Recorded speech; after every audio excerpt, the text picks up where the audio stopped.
Good evening. Thanks for choosing Northeast Arkansas News. I'm Nick Smith. We begin tonight in Jonesboro.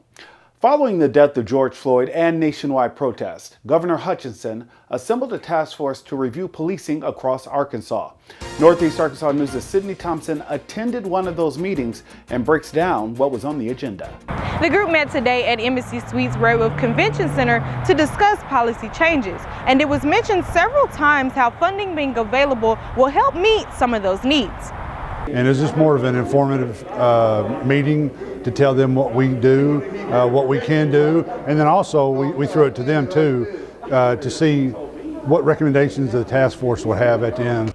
The recommendations today were for a developing model policy for state law enforcement and an accreditation body for departments. They also touched on the importance of having a crisis stabilization unit available to help those with mental health concerns.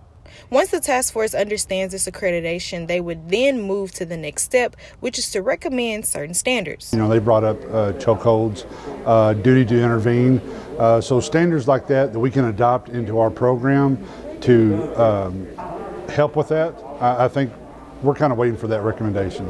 Chief Henson strongly suggests that student resource officers in schools should start teaching a class to help students understand law enforcement roles in the community. To teach them at an early age, when their brains are developing, what a law enforcement officer does and cannot do. They're not there just to arrest you. They're not there just to write you a citation. They're there to help. I mean, they're public servants. We need to be teaching that in our schools. One major concern that was heavily touched on was the availability of funding to enforce these recommendations.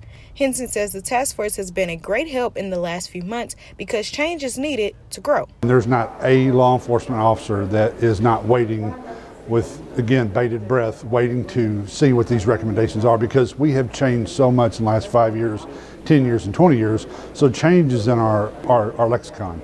So we are willing to do it. We just need to know the answers. We need to know what society wants us to do, and we'll do it. The task force will send its final recommendations to Governor Hutchinson by December 31st. The work of the task force will be completed after the submission of the final report. In Jonesboro, for Northeast Arkansas News, I'm Sydney Thompson.